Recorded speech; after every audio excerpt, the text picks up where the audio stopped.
Oh, how dead you child are, whose spoiled sportedness is being fashion showed. Beautifuling as we speak, in Cubao, there is that same look, you're crossing Ibabaw. You're nepa cute. Wednesdays, McLaren, please pass, kindly ride on. Tonight will be us tomorrow, lovers of the happy meal and its edge, who dream of the importedness of as long as it's pirated and under 100. Who can smell? A basic raver in a dance club. Oh, the toilet won't flush, but we are moved. Doing the derby. In a plastic bag, we want to feel the grooves of the records. We want to hear some scratch. In a breakaway movement, where the shake to the motive of pockets to the max. The change is all in the first jeep of the morning's route rerouting. This city and its heart attacks. 1 minute faster than 4 o'clock and the next. Wave that stands out in the outdoor crowd, hanging with a bunch of yo-yos. A face with an inverted cap on, wearing all smiles and the smell of food stuck between the teeth. Good day, everyone. I am Ivan Falcasantos. And I am Jonalyn Tarazona from BSED English 3A. Today, we're going to explore an interesting intersection between two rich cultures, African and Asian, and how their blend has shaped unique forms of expression, particularly in poetry. Now, let's have first a short recap about contemporary poetry and a short background of Afro-Asian. In both Africa and Asia, diverse traditions, histories, and languages create a dynamic cultural landscape. This fusion, often called Afro-Asian culture, has given rise to literature and poetry that dive deep into themes of identity, colonialism, diaspora, and resilience. In contemporary poetry, these Afro-Asian voices often tackle complex issues like globalization, social inequality, and the powerful influence of consumerism. These poets use humor, satire, and local slang to reflect the everyday lives of struggles of their communities as they navigate the pressure of modernity. One of the examples that aligns with this theme is Paolo Manolo's poem, Jolography. Manolo's work delves into Filipino identity and the impact of globalizations and local culture. His poem echoes and became the voices of Afro-Asian poets by using vivid local imagery to explore how Westerns influenced and shaped the identities and lifestyle of Filipinos. Now, let's dive into the overview of Afro-Asian cultures and how it connects to Manolo's Jolography. So today, we're diving into the world of contemporary Filipino poetry by exploring Paolo Manalo's Jolography. But before we get into the poem, let's first talk about the poet himself. Paolo Manalo is a celebrated Filipino poet and a professor of creative writing. His poetry often focuses on Filipino identity, culture, and the unique aspects of urban life in the Philippines. His book, Jolography, from which this poem is taken, is known for capturing Filipino street culture and the voice of ordinary Filipinos. Manolo's work often use humor, local language, and slang to reflect modern Filipino society. So now, let's delve into his poem, Jolography. Let's go through each line of the poem to understand its meaning and cultural context. In line 1 to 2, stated there that, "Oh, how dead you child are, whose spoiled sportedness is being fashion showed.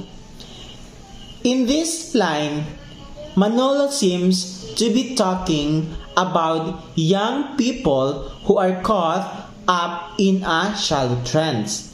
He uses the word dead to imply that they lack depth of originality and their sportedness or style in superficial just for show.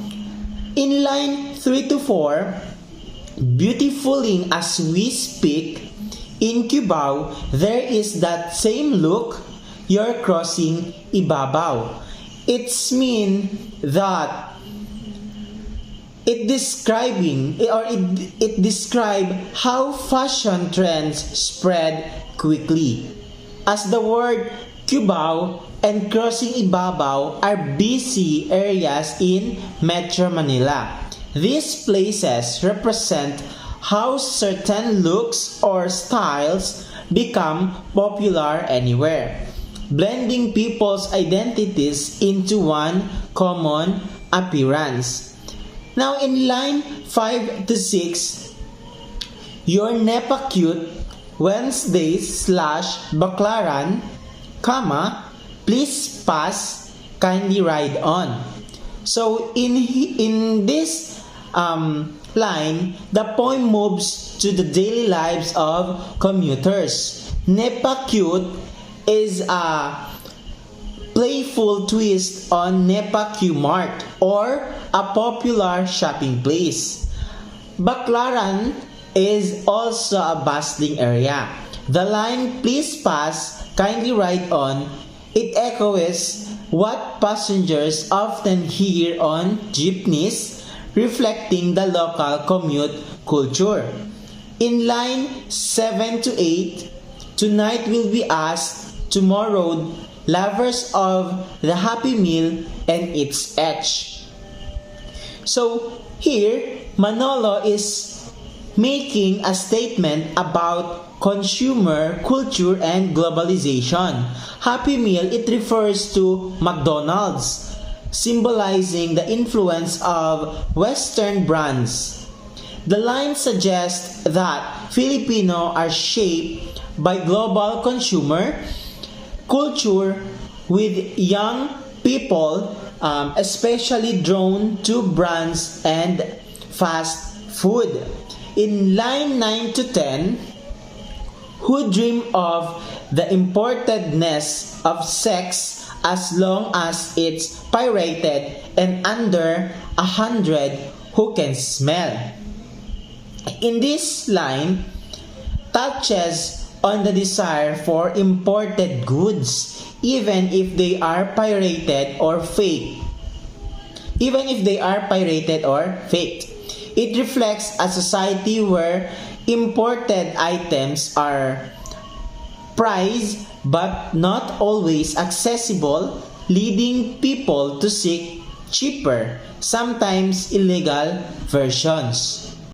At this juncture, I will be discussing to you the remaining lines of the poems entitled Jolography by Paolo Manalo. So, in continuations, the line 11 and 12, a Pasig river in a dance club. Oh, the toilet one flush, but we are moved doing the journey.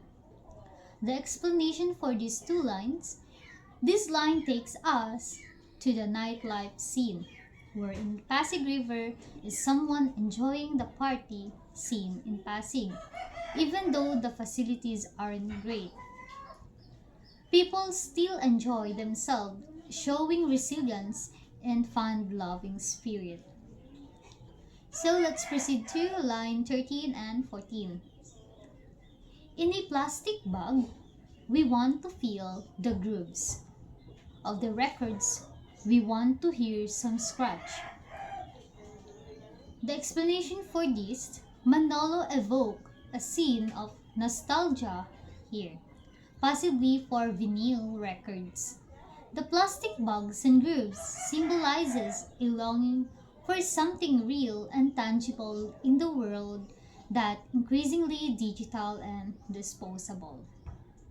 So let's proceed to line 15 and 16. In a breakaway movement, we're the shake to the motive of pockets to the max. The explanation for these lines suggest a desire to break free from societal expectation, even though people might be limited by their finances. It's a call for self-expressions despite material constraints. So next is lines 17 and 18. The change is all in the first GIF. Oh, the morning's rerouting. The explanation for this is this line describes the daily commute on a jeepney. Rerouting can be seen as a metaphor for change, suggesting that life is always shifting and people must adapt each day. The next line are this city and its heart attacks 1 minute faster than 4 o'clock and the next. The explanation for these two lines, Manalo captures the chaotic and fast-paced life in the city, where everything feels rushed and intense, like an heart attack. This seems that the speed up and slow down, unpredictability, and the hustle of urban life. Next line 21 and 22, wave that stand out in the outdoor crowd, hanging with a bunch of yo-yos. The explanation for this, here, the poet observes a person who wants to stand out but is also part of the group. It reflects the tensions between individuality and the pressure to fit in. The line 23 and 24. A face with an inverted cap on, wearing all smile and smell of foot sock between the teeth. The explanation for this, the poem ends with a vivid image. A person with an inverted cap smiles, but there's an unpleasant reality hidden beneath. The smell of the foot sock between the teeth. This line suggests that outward appearances can mask deeper struggles or unpleasant truth, right? So Paolo Manalo's Jolography is a window into Filipino urban life filled with humor and insight. Each line reveals something about Filipino society, from the influence of Western consumer culture to the resilience of ordinary people.